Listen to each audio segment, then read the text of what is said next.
What's up, everybody? It's your boy DJ 730, and we doing it just like this. And today, man, we doing the best Larry Bird comeback story ever told. So I ain't gonna hold y'all up too much. Like I always say, make sure you subscribe to the channel. Make sure you like the video all the way up. Excuse me. And also make sure you get comments to commentate, and make sure you subscribe, man. I'm almost to 1K, man. Get me to 1K by Friday. So like I said, it's your boy DJ 730. Let's go. In a 1986 regular season game versus the Atlanta Hawks, the Boston Celtics were losing by 22 points at halftime. And in the locker room, the Celtics coach, Casey Jones, gave the team what Larry Bird called one of the best speeches I've ever heard. Casey Jones got on us 3 times really hard. And that halftime talk he gave is one of the best I've ever heard. And what happened next is why the 1986 Boston Celtics are the greatest team of all time. What happened because next? Earlier in that season, on Christmas Day, the Celtics were beating the New York Knicks by 25 points in the second half. However, the Celtics ended up losing that game in one of the most embarrassing losses in Larry Bird's career. Turnover. Sparrow.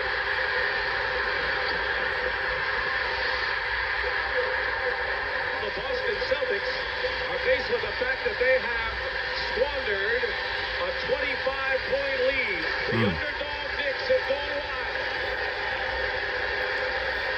at the buzzer, but the Knicks win in a stunning upset. They were down by 25 points and they came back, and this is going to be one of the big comebacks we have seen in many a year, Tom. The loss to New York on Christmas Day was something that was embarrassing to the players, but nothing really gets them down for long, and you have to do that over an 82-game schedule. You can't have those lows that are going to carry on for days, and you want to just keep consistent play and carry on. That loss demanded this team to refocus, because after that game, they made a strange promise to each other that sparked one of the most dominant runs in NBA history. Oh, The team got together. Everybody said, okay, look, man, we're dedicated. We lost a Christmas game, a double overtime game to New York, played really poorly, had every chance to win that game. And afterward, everybody got together and said, man, we got to play better than this. And one night we were sitting around very late and having a really good time. And then every night after the games, we were out together. Bill, like, after games, used to always come in the locker room and pop a beer. And we all got together. And, I remember Bill Walton, of course, Bill said, We're really close. We're really close to the championship here. How about we make a vow right now, right here and now amongst ourselves, that nobody will take another drink until we win the championship. And everybody goes, yeah, I'll drink to that. we're not going to drink until we win the championship. So it never gets old. I said, you're planning on winning it this year. So Bill said, well, of course, And so everybody quit drinking, and we all got together. And from that point on, I think we were like 16-10. The Celtics won 17 out of their next 18 games after that promise, but during that winning streak, they got caught off guard by a stacked Atlanta Hawks team. We're playing a game down in Atlanta, and this is how long ago this was, because Atlanta was a good team. And they had Dominique, God damn. and Doc Rivers.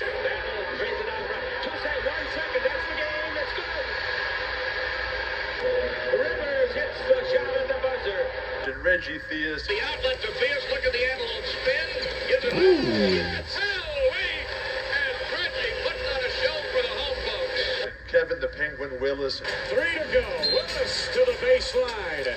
Scored in a foul. Oh, Willis with a great move. Tree Rollins. Cal Bird turns. And all these guys, and we are getting hammered. We're just getting killed. Everything went well except the shot itself. Spud well. Spud. 15. Right now they are blowing the Celtics away here in the first half.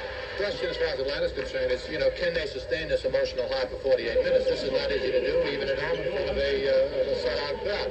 Pick a category in this game, and the Celtics lost it. Yes, well, Atlanta won it, I should say, because this is a good old-fashioned beating up to now. Now they're still shooting from outside, trying to get back into it. Eddie Johnson goes coast to coast. Atlanta leads 23. We're down 25 at the half, and they're all trash talking, and fans are throwing stuff at us, and they're going, we're going to kill you, Celtic Bird. Walton, McHale, Parrish, DJ, you guys are all frauds. What are you talking about? Loose ball foul is called on the Atlanta Hawks. Now Eddie and Dennis Johnson are going after each other. Eddie Johnson went to throw the ball at Dennis. And Tree Rollins is entering the picture, as is Randy Whitman. Atlanta. They talk trash. They're up by 20 at halftime. Yeah, it was the crowd's yelling and all that stuff. You used to like that, though. You used to like when the crowd got on you. When the fans were into it, or we wasn't into it, they let us know. Now it's time to battle. And at the end of the first half, a standing ovation at the Omni for the Red Hot Atlanta Hawks. They lead the Celtics 70-48. And Atlanta had been waiting, I guess, about a month to just get us. They'd been on the roll, and little did we know coming in that they had this kind of emotion built up already.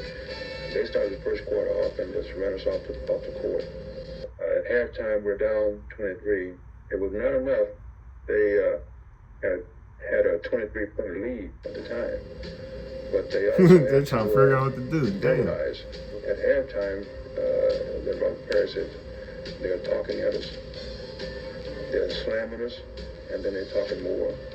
And each time he mentioned a word, it seemed like he got a little more angry. So we come in at halftime, we're just sulking in there with tails between our legs. We walk in, we're sitting in the locker room, and Casey Jones, our fantastic coach, the most like John Wooden of any coach I've ever been a part of.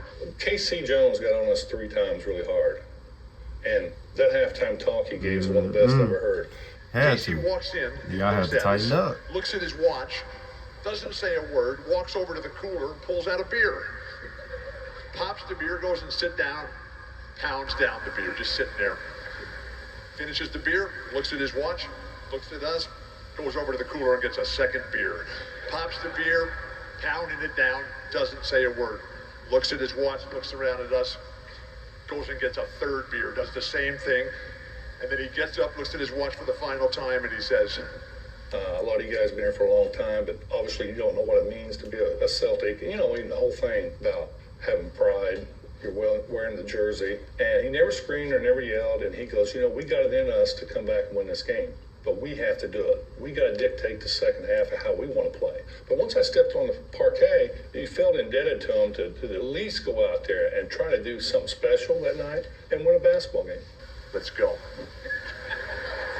So we go out there and we're warming up to start the third quarter.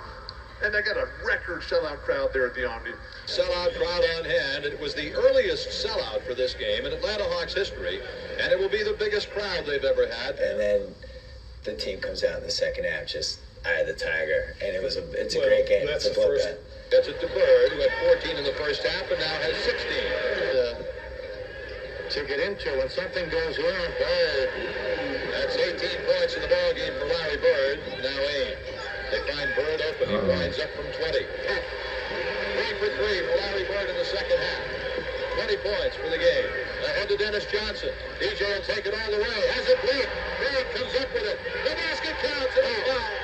Back play by Larry Bird. Larry Bird started the second half by hitting 11 straight shots Loud because mouth. he had the Mamba mentality before it even existed. Larry Bird once said, "I've got a theory that if you give 100% all of the time, somehow things will work out in the end. Push yourself again and again.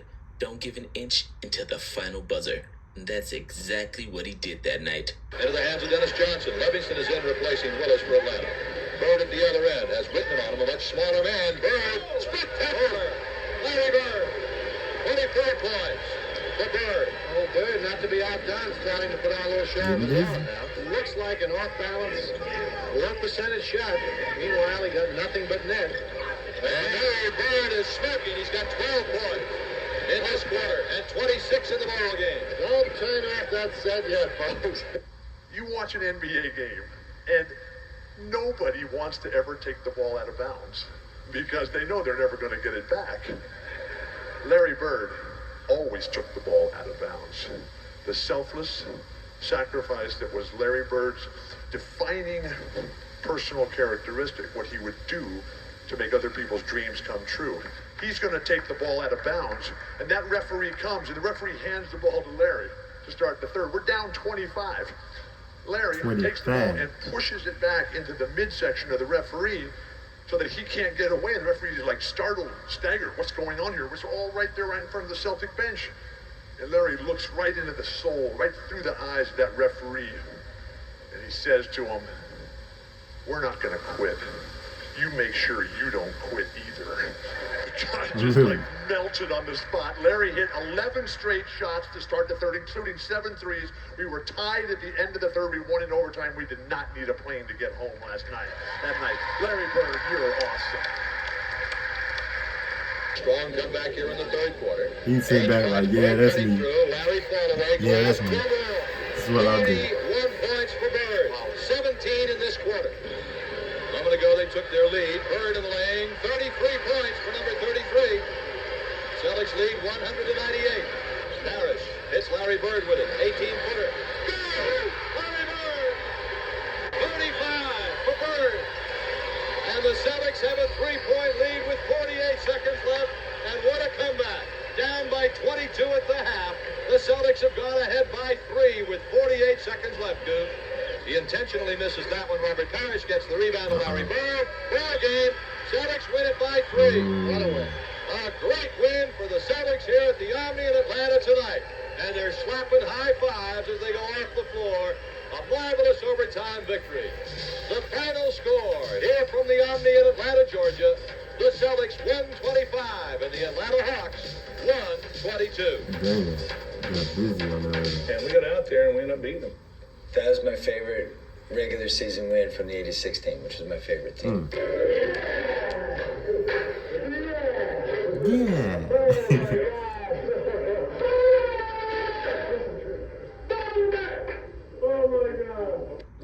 We'd win a game, Bill would come in and open the beer and I was going, that was the best game I've ever been involved in. And then the next night, that was the absolute best game I've ever been involved with.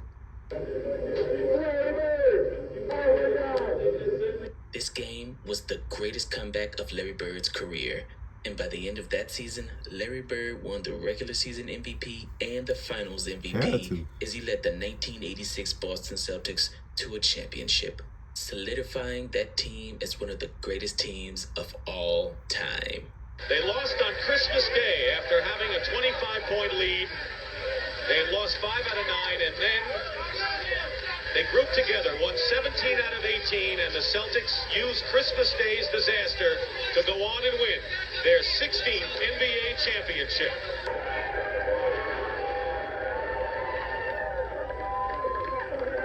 Bill, was there talk of you guys being the greatest team ever? Did you guys ever have that conversation? We had a great team, and we loved each other, and we loved the way we played. We had it all. We had size, strength, power, finesse, skill, discipline, talent. And at the end of the day, we had Red Auerbach, Casey Jones, Larry Bird, and nobody else did. So we'll take our chances anywhere, against anybody, anytime. Like I said, man, we just got done doing the best Larry comeback story ever told. I ain't never know they was down like that. This is my first time hearing about the game. Because every time I hear about them playing Atlanta is when Larry put up 60 on them. Was this game? I don't know. Y'all help me get my Larry history right. But like I always say, man, it's your boy DJ730. Make sure you subscribe to the channel. Make sure you get in the comments, contact. And make sure y'all get me to 1,000 subs, man. We almost there. I think we like 20 away, 19 away. So, like I said, it's your boy DJ730.